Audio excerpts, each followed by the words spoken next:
Ernie Parsons, having been found guilty by a jury of your peers. I didn't see any jury. Well, they was around. Anyway, what difference does it make? You gunned down Windy Jones, and he was one of our most beloved and respected citizens. I heard he was the town drunk. Well, now that he's dead, he's one of our most beloved and respected citizens. I don't care who he was. I didn't kill him. You've got the right to hear a few words from a preacher.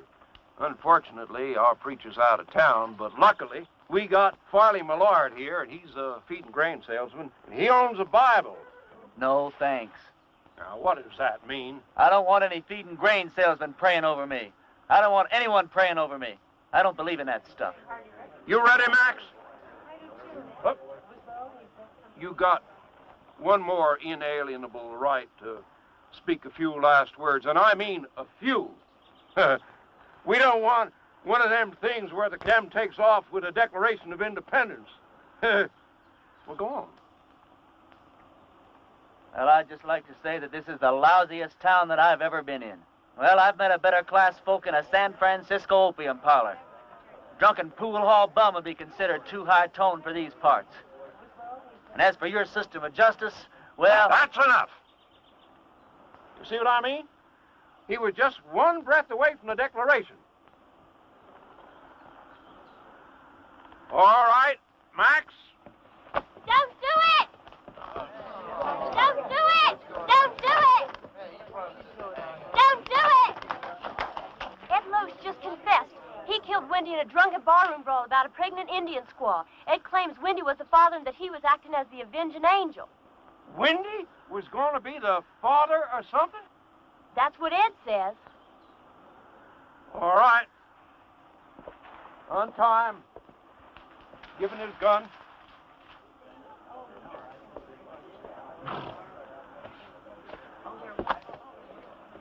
Now, that's the way out of town, son. Take it, keep on going, and don't you never come back. You heard her. I'm not guilty. Even so, we don't want no fast guns in this town. Fast guns right alongside with lepers in this law-abiding community. Can I ride back to town long enough to get some food? That's the way out, son. Don't press your luck.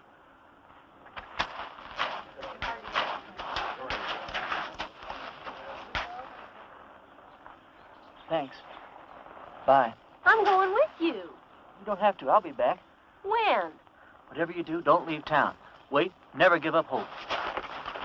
See ya.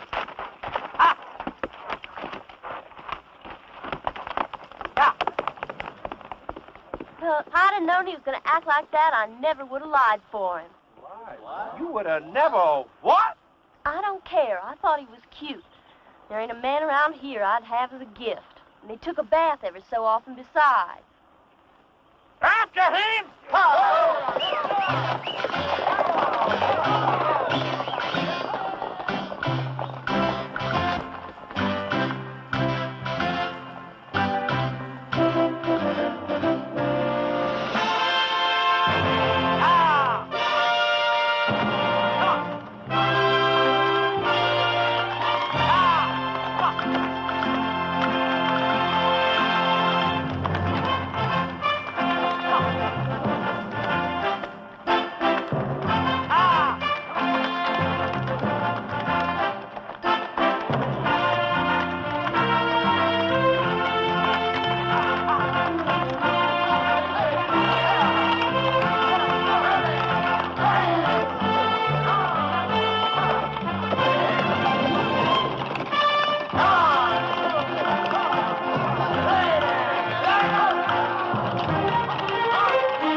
Reverend Frank Fleming.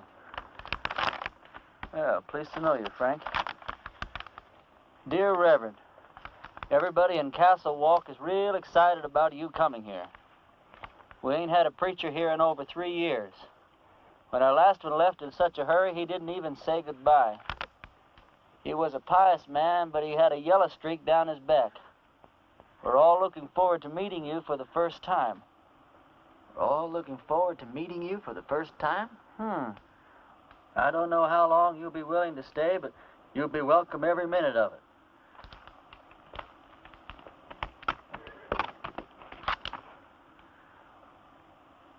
You the preacher's horse?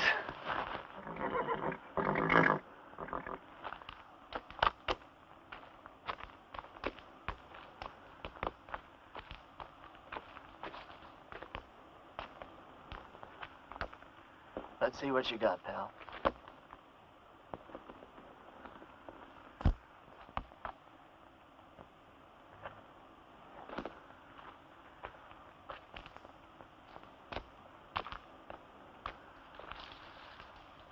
Frank, if ever I catch the guy who did you in, I'll take care of him for you. In the meantime, I'm going to need your clothes and your horse. I got a posse after me for something I didn't do.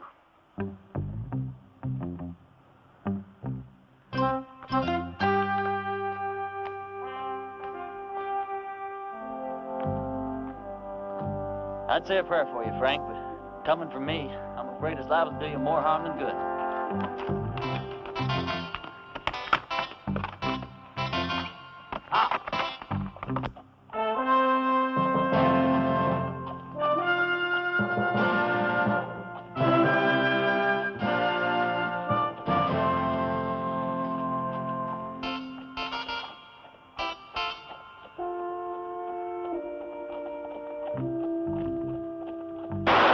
Pull up. This is a holdup.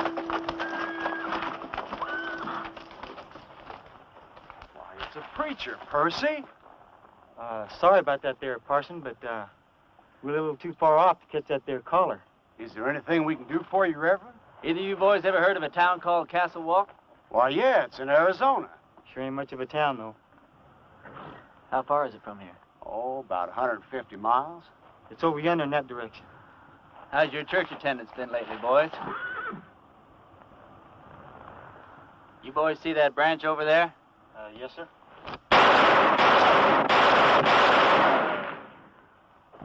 That was for the Lord, boys. He loves you, but he hates your profession. Yeah, I can see how I would. I want you boys to go and sin no more. We surely won't, Parson. As soon as we can afford not to. Preacher, you being so good with that gun and all, how come you didn't just kill us as we was riding up here? Because you boys are children of the Lord, just as much as I am.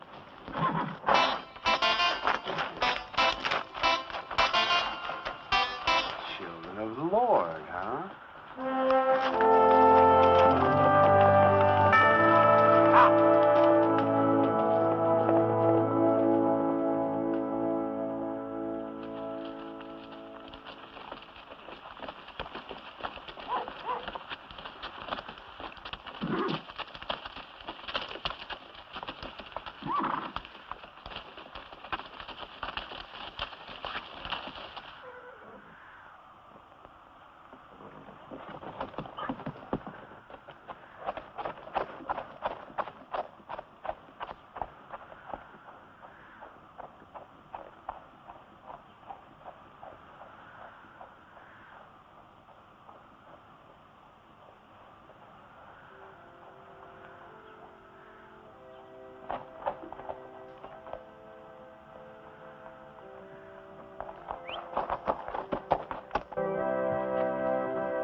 Sorry, Sadie. Didn't have the time to dig it no deeper. Well, I guess we better just put him in the ground and get it over with. All right. Without even a few words? Mr. Ross didn't say nothing about no words. Said we could have a burying. Mr. Ross didn't say nothing about no words. But Sam was a Christian man. You can't just bury him like a wild dog. Can't we stand up to Mr. Ross just this once? You're leaving here after the burial. We got to stay here and live with him. All right, let's get going.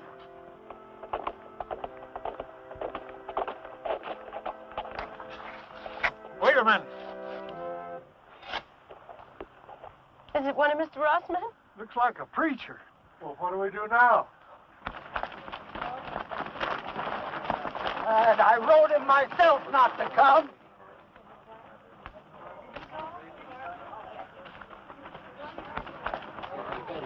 Thank God you're here, Reverend. I've got many receptions in my life, ma'am. Yours is almost unique. We were going to have to bury my husband without any proper words being said. But now that you're here... You, the Reverend Frank Fleming? That's right. I wrote you a letter telling you not to come. No, you wrote me a letter welcoming me to Castle Walk. I wrote you that letter. Yeah, but things changed. First, Mr. Ross said it was all right for us to have a preacher, and then Mr. Ross changed his mind. Gentlemen, what the hell is going on here? Reverend! Hell is a word that came straight from the Bible, folks. Now, all I know is we've got a heartbroken little widow here. You did say you were the widow? And these are my children.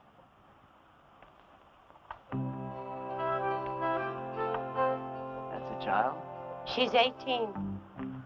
Oh, she certainly is.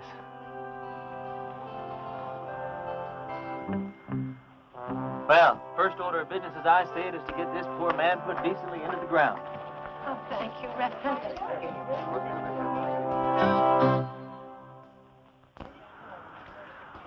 Oh, I don't know what Mr. Ross is going to say about this. I haven't been here 5 minutes, and I'm already sick to death of Mr. Ross. Come on, let's bow our heads. Don't you have a Bible, Reverend? Oh, I probably do in my saddlebag. Here, you can borrow mine, Reverend. The deceased was probably a simple man, so I'll just say a few simple words of my own, not bother to dip into the Bible today.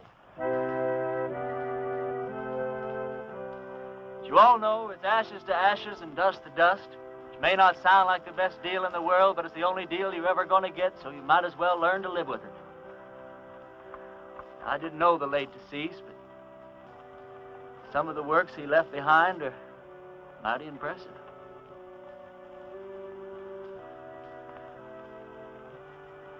Well, what did he die of? He was shot in the back. May the full wrath of the Lord fall on people who shoot other people in the back. It's a rotten, sinful way to make a living. Amen. Amen. I can't thank you enough, Reverend.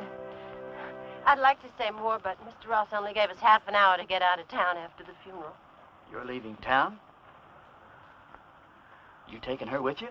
Mr. Ross said we all had to go. Who is this Mr. Ross? He's a mean, miserable, murdering thief, and he runs everybody in this part of the country. There ain't a soul of us that had a single, solitary, happy day since he rode in here and took over. He's going to hear every word that you said. Yeah, and he'll probably kill me. But at least I got to say something that should have been said before I died. Why is he running this woman out of town? My husband, Sam, was the only man in these parts to stand up to Mr. Ross. So he had Sam killed. He let us take one wagon load of our things. We'd better get started. Ma'am, the only place you're going is back to your ranch. I'm sure with the help of all these fine citizens that we can make Mr. Ross see the error of his ways. Reverend, you don't understand the situation around here. Mr. Ross is a powerful, powerful man. He's got money and influence. And he's got 20 top gunfighters working for him. Before I tell you people what I really think of you, I'm going to tell you something about gunfighters. Now, Ross doesn't have 20 top gunfighters working for him because there ain't 20 top gunfighters in the whole U.S. of A. Now, what Ross probably does have is about 15 cowboys that wear guns for ornaments. They do just fine at shooting up a saloon or making some terrified dude dance a little jig. Ross has probably got about 3 men who are pretty good at getting their guns out of their holsters, but no good at hitting anything once they do. Which leaves about 2 or 3 men that might honestly be called gunfighters. Not top gunfighters. More like second or third raters. So you see, you folks have been letting yourselves be rousted around by a bunch of 2-bit yahoos. How come you know so much about gunfighters, Reverend? The Lord's work takes one to many places in many climes. Matthew 31. There ain't no Matthew 31. Well, there ought to be. Widow, I want you and your family to get in the wagon. I'm going to drive you home. You're going to sit next to me. Oh, I don't know, Reverend. Man, you don't look like the kind of woman that would back away from a little fight. Where's your faith? My faith is in good shape, Reverend. And if you're willing to take the risk, so are we. Get in the wagon, kids. Us and the Reverend are going home.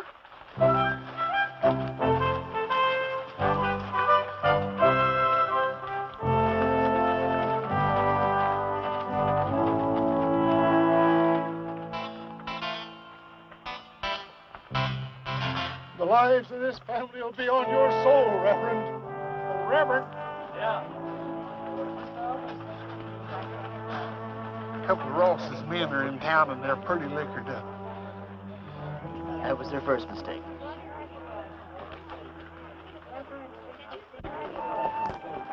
You ride my horse, son. Okay.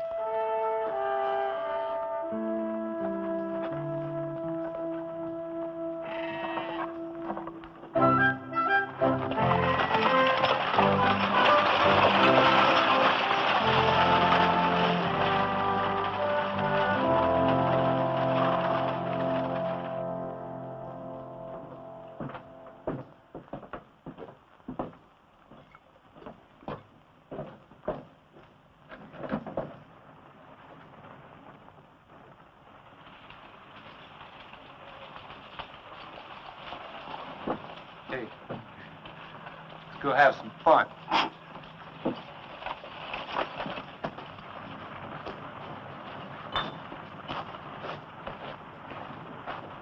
Remember the children, Reverend. Those are just two of the cowboys, ma'am. Who? Where do you people think you're going? Where's the place that Ross would least like us to go? I'd say her ranch. Well, that's exactly where we're going. Wait till Mr. Ross hears about this. Mr. Ross is a skunk of doubtful parentage. Mr. Ross is so low he could walk under a rattlesnake's belly wearing a high hat. And that's what I think of Mr. Ross without ever having met the man. Now, that was indecisive, cowboy. Could have very easily cost you your unimportant life.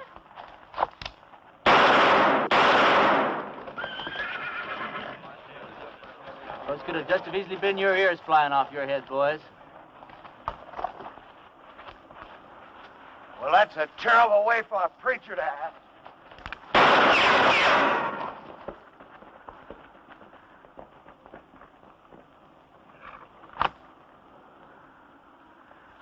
The Lord wants someone to move. He wants them to move.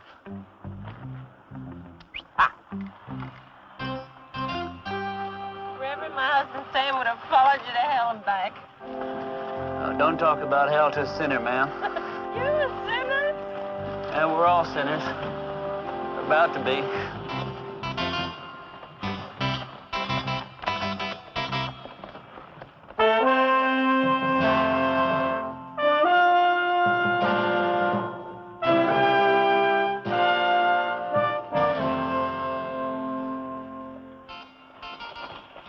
All right, kids, as soon as we stop, I want you to get the wagon unloaded.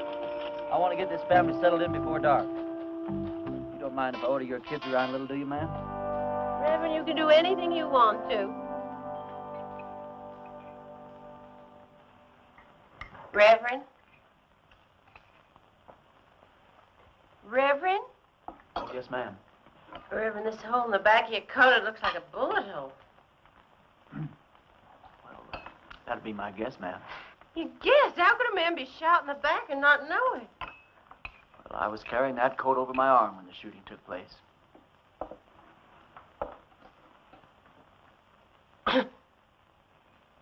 Well, tobacco's one of the Lord's works, too, ma'am. I'll get my things and fix your coat. Do you think Mr. Ross and his men are going to come down and get us tonight? No, not tonight, honey. I'd imagine that Sunday in church would be where he makes his first play. Aren't you scared at all? Oh, I'm scared, all right, Sally. But not the kind of scare that'd make me knuckle under to the likes of that Ross.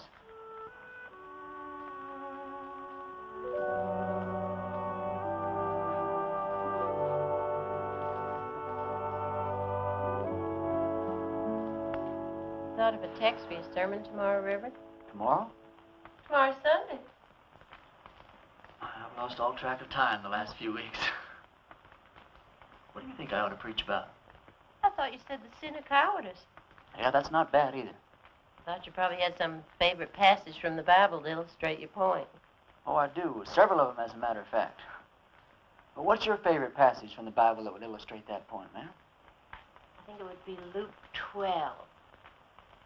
Christ says, "Do you think I have come to give peace on earth? I came to cast fire upon the earth, and would it were already kindled." It says that in the Bible? Well, I told you, Luke 12. Oh, Luke 12. Yeah, that Luke, he really knew how to turn a phrase, didn't he? Clean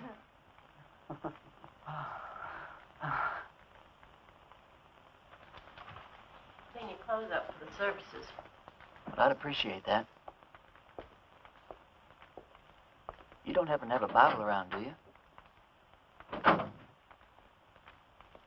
I seem to misplaced my glasses. Did you turn to that spot in Luke that your mother was talking about? It's right here. You don't wear glasses. You know something, you're right. I don't know what got into me.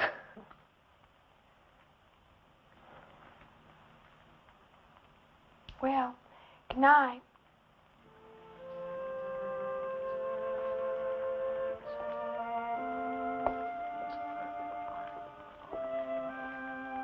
Good night.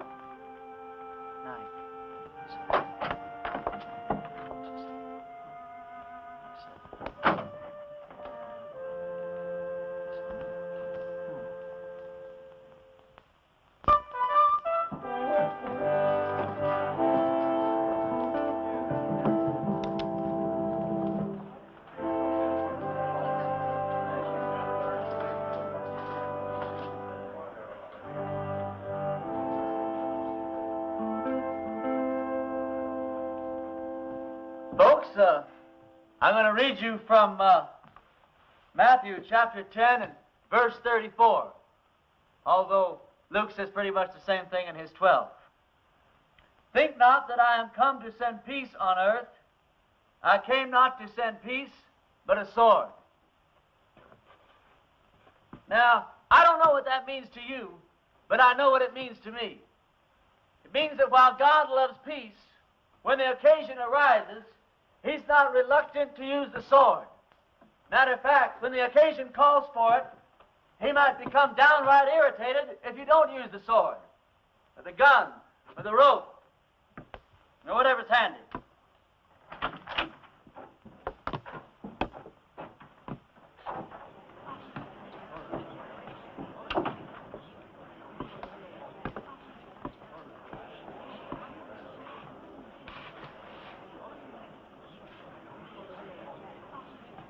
Now, you folks have had a cross to bear here lately, and his name is Ross. They say that people get the kind of lives they deserve, and I guess they do. But when men won't fight for their wives, women, and children, and when their women won't make them fight for what's right, and these people don't deserve any kind of lives at all. That's exactly what you got.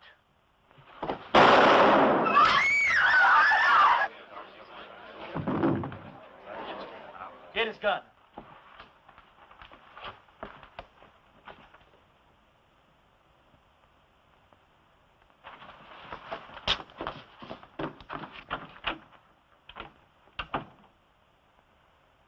Never done it? I don't think you could possibly realize what an awful thing it is to kill a man. I don't know who God must be mad at the most. That man for wasting his life at the order of some tin-horn dictator. Me for having to do this thing in his own house. You people haven't quit before the fight even got started. I haven't got the heart for any more church today, that's all.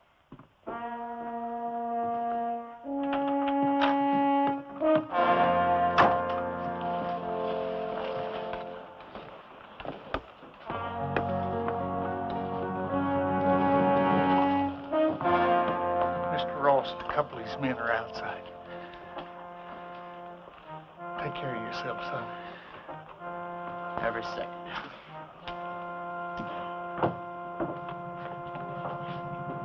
Bring that body outside.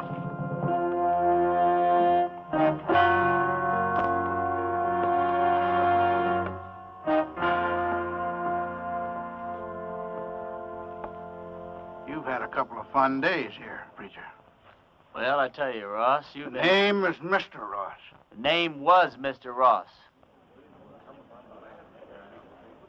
Now, you hear me good, Ross. Either those two men go for their guns. I'm going to go for you first. I think I can take him, Mr. Ross. Don't think. Here's your chance, boys. Either you holding any grudges against him, draw on me, and I'll kill him for you. If we go together, we can get him. Before or after he killed me. You don't look all that fast to me. Shut up.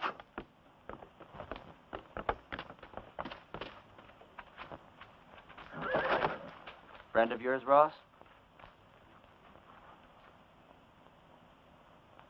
All right, preacher. You pulled yourself off a nice little grandstand play for the folks. Now I want you out of town.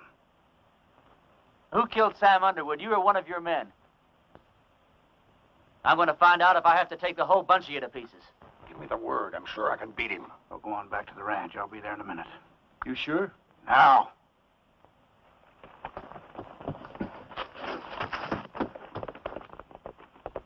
That's the way I like it. Man to man. Do I make the first play or do you? I just changed my mind, preacher. I don't want you out of town. I want you right here where I can get you any time I want you.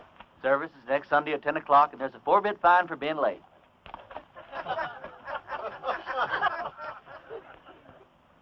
You wouldn't shoot me in the back, would you, preacher? Like that.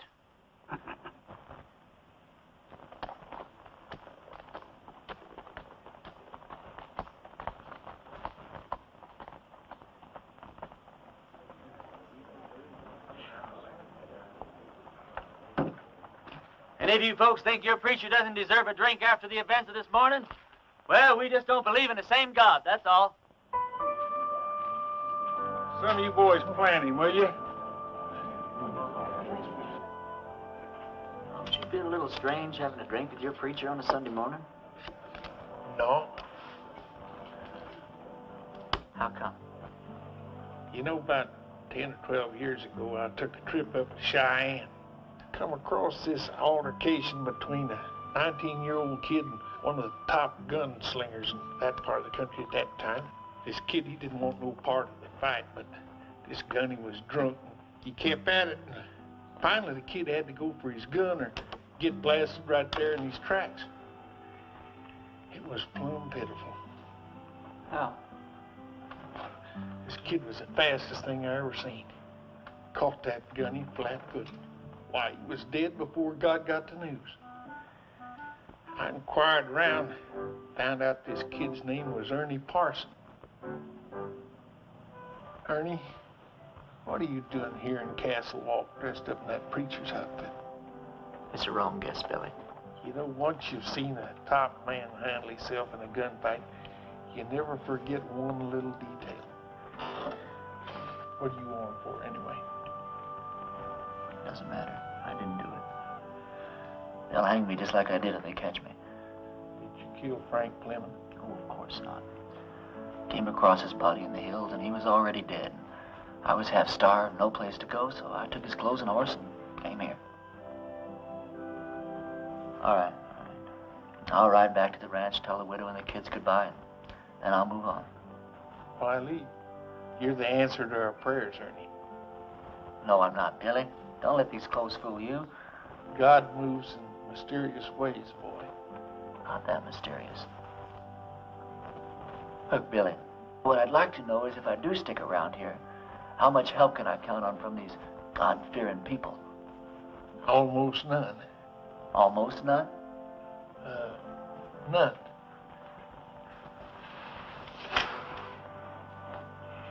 Which is just God moving in his mysterious way to get me killed. God will smite the sinners of Castle Walk just as surely as he smote the Philistines. Smote. For the time is at hand when you will hear of wars and rumors of wars. Be not afraid, for this must first take place. Nations will rise against nations, and kingdoms against kingdoms. Not a head on your hair, or a hair on your head will perish. And I quote Luke chapter 21, verse...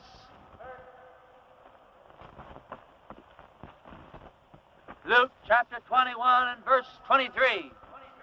For there shall be great distress in the land, wrath upon his people.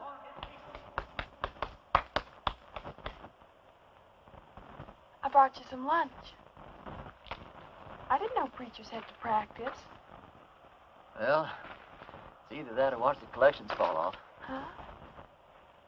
Oh, that's a real bad joke I stole from the Methodists. Oh, Did your mother know you came out here alone? I don't know. Why? Well, you're a very attractive young girl.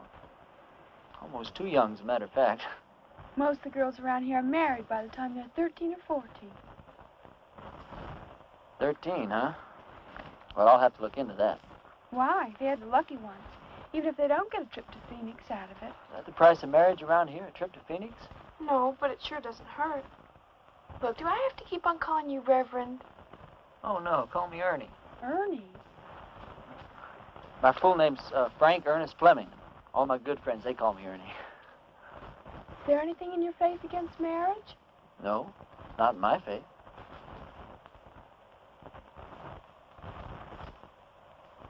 Look, Sally, sit down. This conversation isn't going in exactly the direction I'd planned. I mean, you know, marriage is just fine. I was real glad that my parents believed in it. But, well, there's other things, too.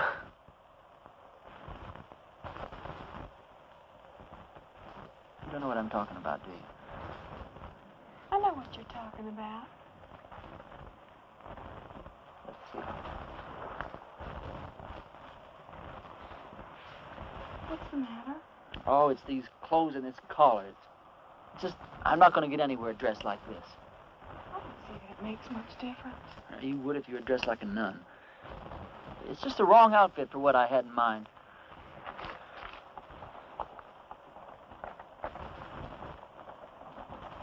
Hey, preacher, I gotta talk to you. Hi, Sal. Hi. It's real important.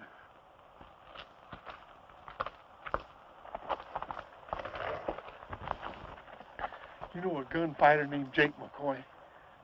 Yeah, I know of him. He's in town, My blessings on him. and he's working for Ross. Is he really good? Yeah, he's the best. You can take him, can't you? You sure he's working for Ross? Yeah, and he's looking for you. Although he don't know who you really are. Well, that doesn't matter. Or does it? Where's he at now? Well, he's at the men's saloon when I left town.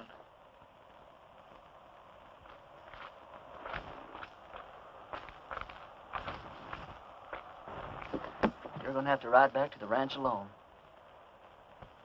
We didn't get very much accomplished today, did we?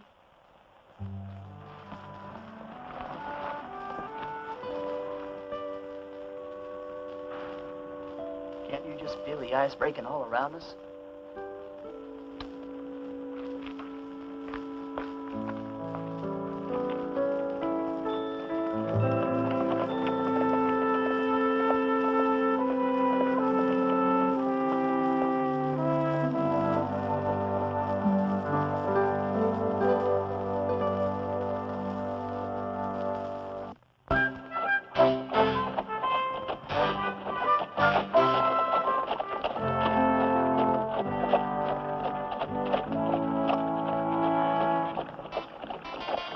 Well, this is your last chance to ride on out of here. Forget about the whole thing. I can't. I don't know why, Billy, but I just can't.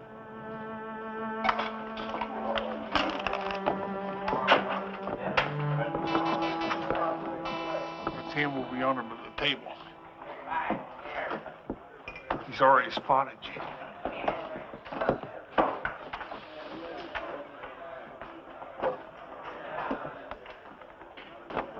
Hello, Jake.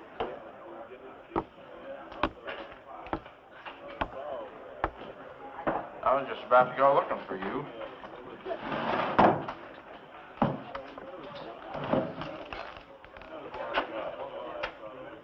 You ever run into Ernie Parsons anymore?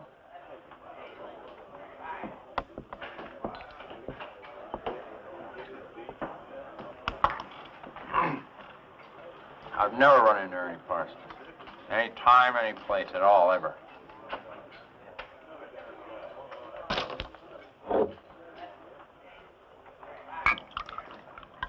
You have now. You?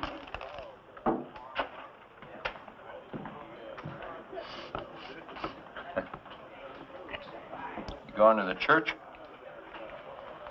Into hiding for the winter. Oh. I always heard you were kind of smart.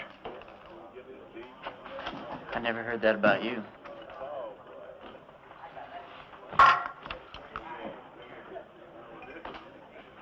Look, are we really going to have to go through with this thing?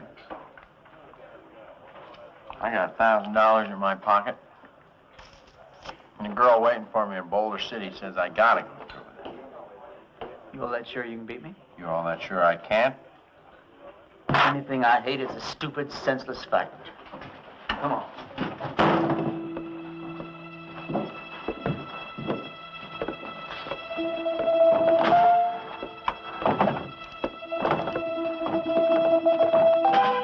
Well, how do you want to do this?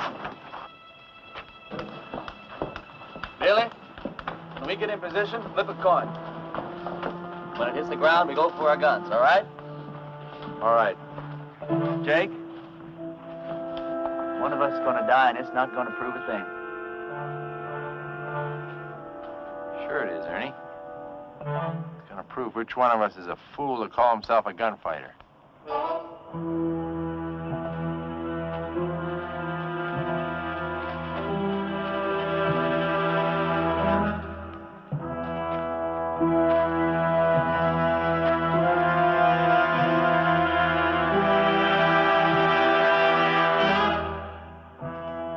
Ready?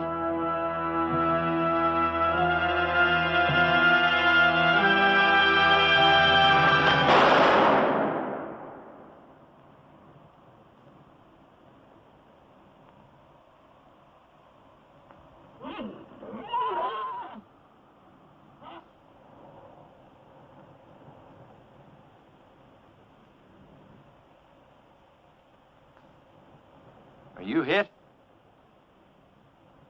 You?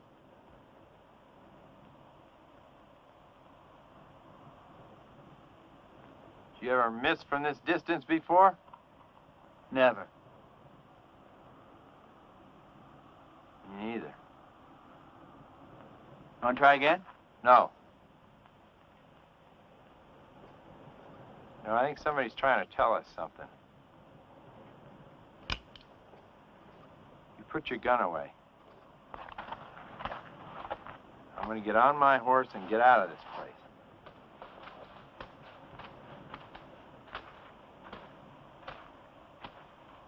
I beat you. You know that, don't you? Oh, no, you didn't, and you know dang well you didn't, Jake. You going to give Ross his $1,000 back? No, I'm late for my date.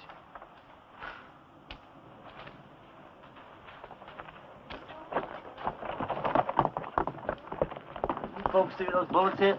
I don't think it hit anywhere, Reverend. That's just plain silly.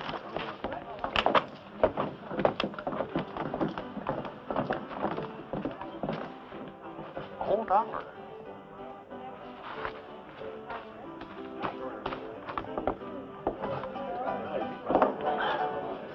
This is how those stupid legends get started. Jake and I have an off day in a gunfight. Miss each other. Wish there could be 1,000 explanations. Just because a bunch of rummies standing around don't see where the bullets hit. All of a sudden, you've got the miracle of Castle Wolf. Now, this whole miserable little town's gonna think that God's on their side. Well, you got me convinced, son. But somehow or other, I just hardly believe that you convinced yourself. Now, let me point out a couple of things to you. Like what? Well, for instance, you're back yonder in that town and they're about to hang you. And right at the last minute, in rides this gal and saves your neck. She and I have been fooling around a little bit. All right, well, then you're out there in the brush, posses are chasing you. Then all of a sudden you come across this here preacher's body. You find this letter that brings you right here to this here town. Supposed to lead him. Yeah, but you was the one that wound up here. Right here where you're needed more than anybody's ever been needed before.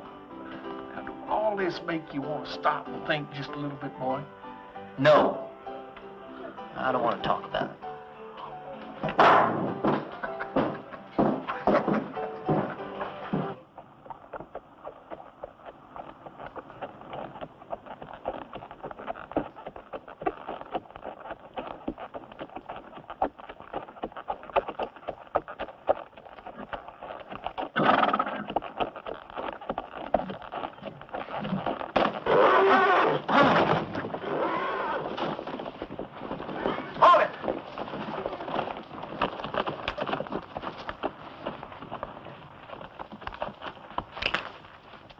You should have listened to me when I told you to get out of town.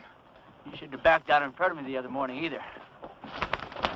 Now, this whole town's gonna have the idea that you're just a little less than the tin god you pretended to be.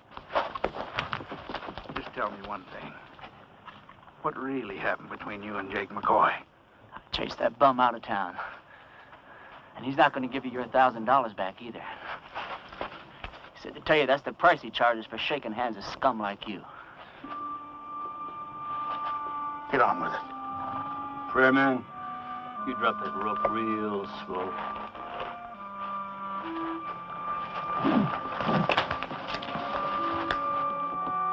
Drop it.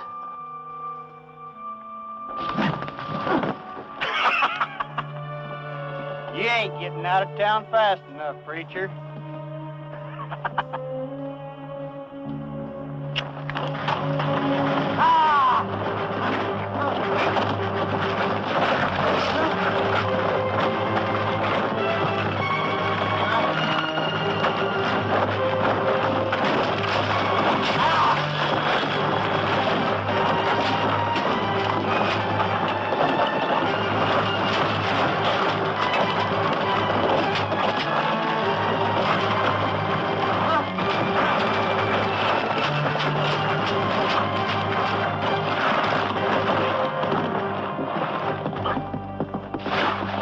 Now, preacher?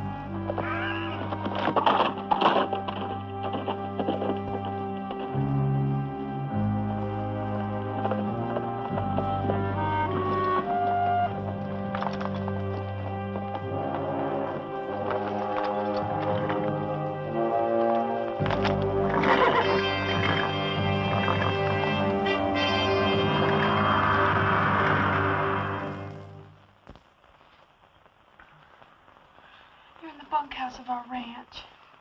I thought it would scare the kids if they saw you like this. How'd you find me? When you didn't come home last night, I set out to look for you.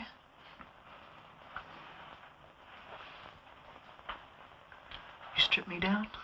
I'm a ranch girl with brothers. Don't make a big thing out of it. You're something brand new in my life, Sally.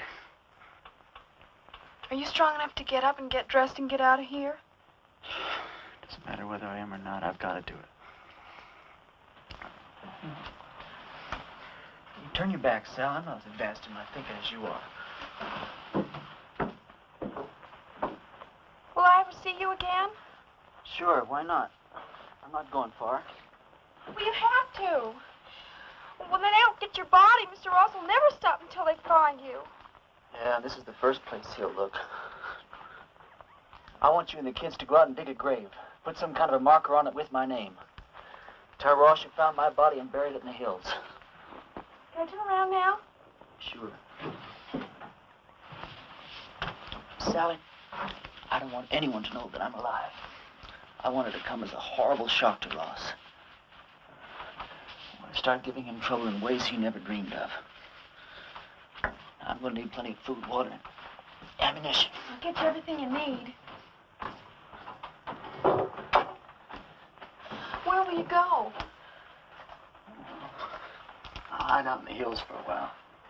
Well, Ernie, in this part of the country, if a girl undresses a man, it's customary for the man to make an honest woman out of her.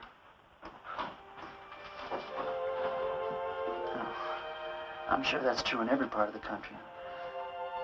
If I live through the next little while, well, we'll have a serious talk about that. What's the matter? Well, just look at the way I look. Well, it's always something, isn't it? You don't like the way you're dressed. You don't like the way you look.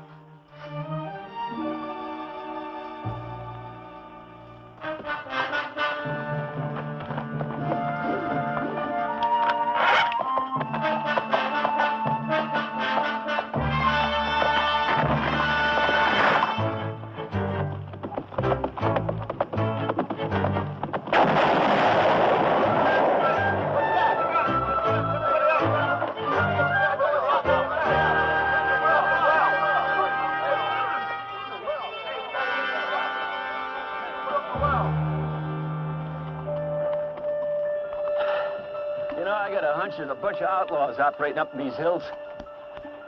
Probably scared old Chet and Harley half to death. Blew up the well, too.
Nobody there at all. What do you mean? Dragging a preacher through the cactus. Them people don't have to stay dead unless they want to. Everybody in town keeps talking about the preacher's ghost riding through the hills and shooting at every one of Ross's men that sticks his head up. I keep telling them the whole doggone idea of ghost tickets. Sally, didn't you tell Billy? You told me not to tell anyone. Billy, I'm sorry. It's sure good to see you alive, boy. Are you sure it's safe for you down here? Honey, it's been a long time since I've been safe anywhere. Lately, it's been getting worse. Isn't tomorrow Sunday? It sure is. Billy, I want you to ride into town and tell everyone that we're having church services tomorrow morning at 10. I'll do it right now.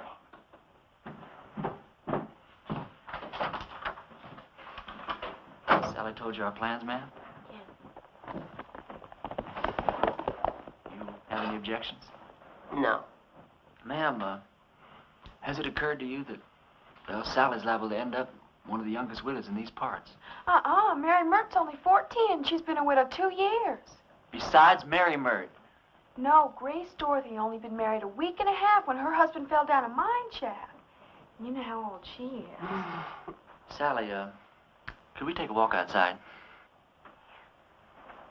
Will you excuse us, ma'am? Sally, the reason I brought you out here is, well, one of the reasons. If we're going to be husband and wife, then you've got a right to be in on the decisions that affect the both of us. You understand? Now, if I stay here and fight it out with Ross and his men, the chances are very good that I'll be killed. But on the other hand, we could leave here tonight, get married the very first town we come to, go someplace we both like and settle down and just have a wonderful life for ourselves. It's all up to you, Sally. You just say the word. Well, Mom always said never throw yourself in between a man and what he thinks he's got to do. Well, I won't kid you, Sally. I'm a little disappointed in that answer. No, it's all right. I got the strangest feeling that I've been pointed straight toward this shootout ever since the day I was born. There wasn't a thing in the world I could do about it. Billy says it's God moving in his mysterious way. Me? Well, I just don't know. You very religious, Sally? Why do men have to talk and talk? Can't you be quiet and get on with what you're supposed to be doing? Yes, ma'am.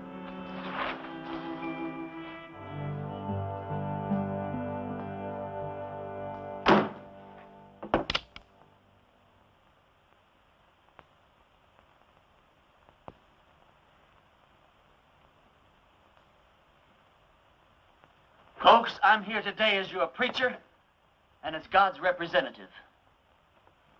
As your preacher, I've stood up to your enemies for you, and all it's gotten me so far is a lot of bruises and a bunch of cactus spines. Now, I understand that a lot of you thought I was dead, and that my ghost was raging through the hills, wreaking my vengeance on Ross and his men. But I want to ask you something. What were your feelings? Were you scared that you might have an angry ghost raging in your hills?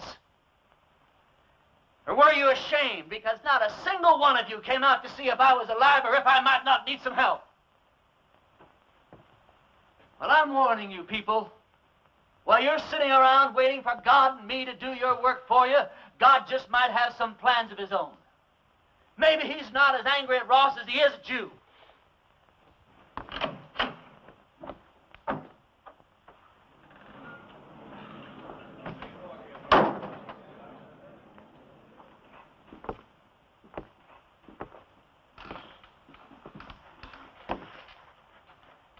I'm not armed. Billy, go outside. Take a look around. I came alone. Go on, Billy. I just thought it was time that all this foolishness came to an end. We got a new country to build here. We ought to be getting on with it, instead of indulging in all this senseless killing. I won't deny that you've hurt me since you've been here. Several of my men have been killed or wounded. Several more have run off because you scared them half to death. I didn't know I was doing that well. What do you want, Ross? A truce. A chance to get on with our lives. Ross, if you were sitting on a stack of Bibles 10 feet high, I'd bet money that you were lying and I'd win. Well, now, just a minute, Reverend. If Mr. Ross is sincere, and I believe he is, this may be just the moment we've been waiting for. Luther, how could you believe that? I don't believe him for a minute. Now, Sadie. You are going to believe this man after all he's done to you? Jehoshaphat, Reverend. Anybody can make a mistake. If Mr. Ross is man enough to come here, Please. I didn't mean to create any dissension amongst the preacher's flock. Now, you've all heard what I have to say. Think it over.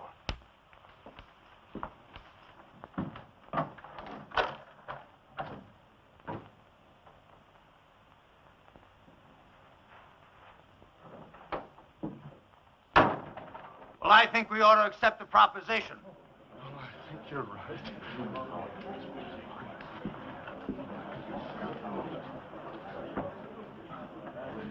I have an announcement to make. Miss Sally Underwood and I are going to be married tomorrow morning at 11. You're all invited. The second the ceremony is over, my wife and I will be leaving this God-forsaken town for good. The ceremony won't take place here in the church. It'll be at the Mint Saloon. You can say what you want about those people at the Mint, but they know why they're there and they do something about it.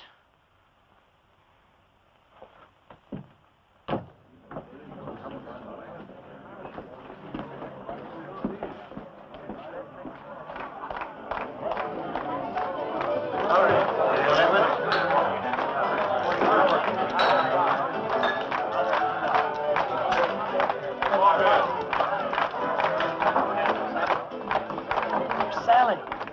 She's out back getting dressed. Her mama's with her. Can't take all day with this thing. What's your rush, boy? Well, one of my feelings, and I'm never wrong, that I should get out of this place. Funny you'd say that. Huh? Oh, nothing. Hey, yonder she comes down. Oh, you're beautiful. Come on, everybody.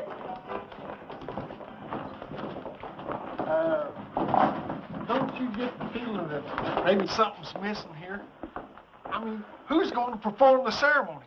You're the only preacher around here. Well, I don't know of any law that says I can't delegate my otherworldly powers. You marry us, Billy. Oh, yes, Billy, come I don't know about the legality of all this. Oh, never mind the legality. It's the spirit that counts. Well, Now, I take Sally to be my wedded wife. You go on from there. well,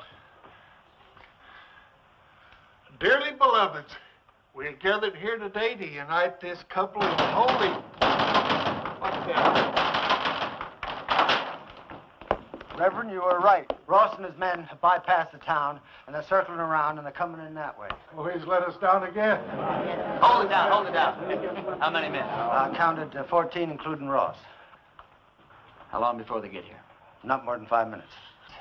Well, 5 minutes is plenty of time. Go on with what you were saying, Billy. I'll have to get ready for Ross, otherwise I won't stand a chance. We'll have to finish this thing later. All right, folks, this is it. Now you see how much his word means. Ross and his men are coming into town for just one reason, to get me. Because he knows if he kills me, there won't be enough fight left in the rest of you to hold off a bunch of sick old ladies. This thing works two ways. Now, if I can get Ross first, then his men won't have any reason to go on with the fight. So all I'll need is some of you to keep his men pinned down while I take care of Ross.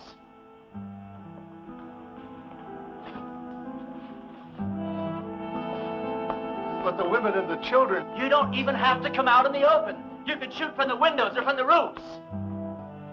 You don't even have to hit anything. Just shoot fast and make a lot of noise, but keep his men pinned down.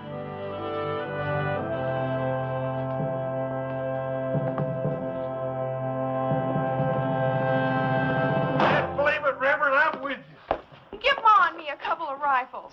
Well, you said we didn't have to hit anything, just make a lot of noise. You don't think I'd take a chance with you, do you? Come on, Billy. Give me the keys to the hardware store. Barbershop. I don't hate you people. I guess you just can't help the way you are. Well, I ain't gonna be that easy on you. Ernie, there's something else that you ought to know about. I'd have told you sooner, but, well, I didn't want to spoil the wedding. Well, that sheriff that wanted to hang you, he's here in town. Where? Over at my place. I told him I was the sheriff here. It's one that I got off our last late sheriff. Anyhow, I told him if he'd wait there while I'd round you up and bring you into him. How'd he find me? Oh, him and that posse come across Frank Fleming's body. One of them old boys knew Frank. They figured that you'd switch clothes with him. Well, if he wants me, he's just going to have to get in line behind Ross and those other 13 men. You take the barbershop. Ernie, when this thing's over with, though, you got to get out of town. That's all there is to it. Billy, what the hell makes you think we're going to live through this thing?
out here in 2 minutes, I'm gonna burn this town to the ground. Drop your guns, boys.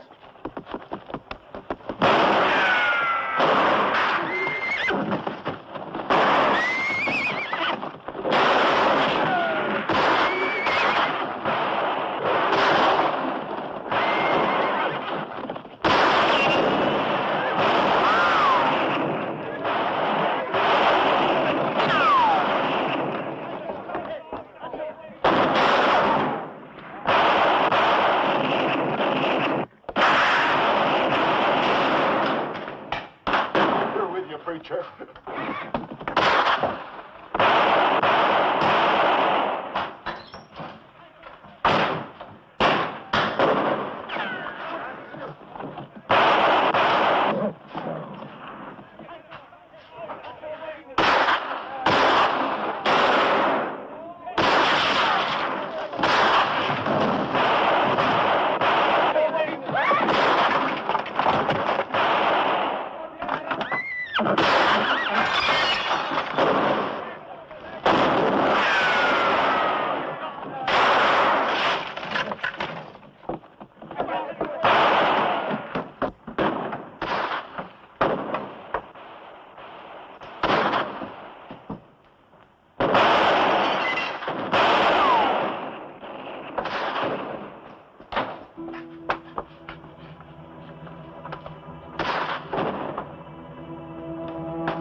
You all right?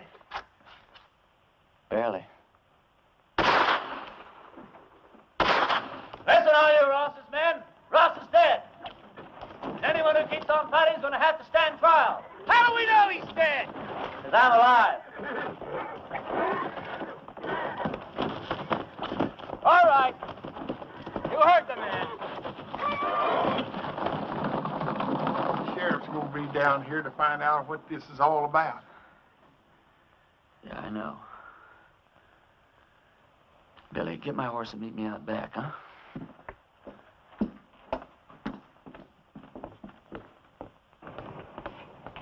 Go over to the men's saloon and tell Sally to meet me back at the ranch. We'll take off from there. No, I ain't gonna do it. I'm a dang fool for going along with this thing as far as I have. I ain't gonna go no further. What are you talking about? I ain't gonna let you run away with that kid. Her not knowing who you are or what you are or what kind of a life she's letting herself in for. You think if I told her everything, she still wouldn't ride away with me? Well, of course she would, Ernie. Because she's 18 and you're her first love. Well, that's good enough for me. Ernie, when that sheriff finds out you've left town, you suppose that he's just going to give up? I can take care of him. Yeah, you can take care of him with one hand, while you take care of Sally with the other. And then if something goes wrong, why, she can just stand around with your baby in her and watch you hang. You think I could just ride off without telling her why? I'll tell her. Yeah, then what happens to her? Oh, she'll be tore up for a while, but she's young. She'll get over it in a month or two. Yeah, but I won't get over it in a month or two. I'll get your horse. I'll get it myself.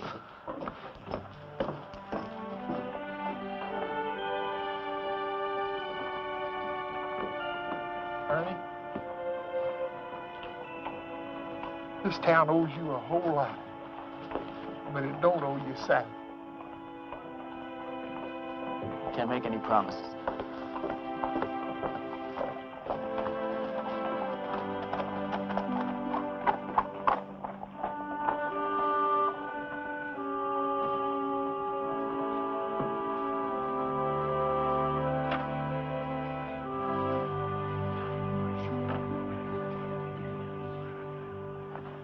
He's all right. He's not hurt, and he'll be here any minute. Damn it, Billy. You're right.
Blessings on you, Well, Reverend. thank you. Ernie, do I know you? No, I don't think so. And how come you know me? Because I know every preacher in this part of the country, and you're not one of them. And I've been hearing about a gunfighter named Ernie Parsons and some interesting goings-on in a town called Castle Walk. Well, don't believe everything you hear, Reverend. Oh, I don't. That's why I'm on my way to Castle Walk right now, to investigate these wonderful stories. Well, maybe you should get them a real preacher now. They seem very happy with the one they had. They had a gunfighter, not a preacher. God moves in mysterious ways. You boys sure do hammer away at that phrase, don't you? You really going to Castle Walk? I sure am. When you get there, would you give these to a girl named Sally Underwood? Tell her they're just from an unknown admirer that thinks certain girls should have a trip to Phoenix, even if they don't get married. All right. Ernie, did you ever think that the things that happened to you in Castle Walk might be your call to the kind of work you've been destined to do? Reverend, I didn't solve the problems of Castle Walk by praying them away. I did it the way I always do, with a gun. Did you ever hear of a call coming that way? But you left it a better place than it was when you arrived. You're a nice guy, Reverend. No thanks. I'll be seeing you, Ernie.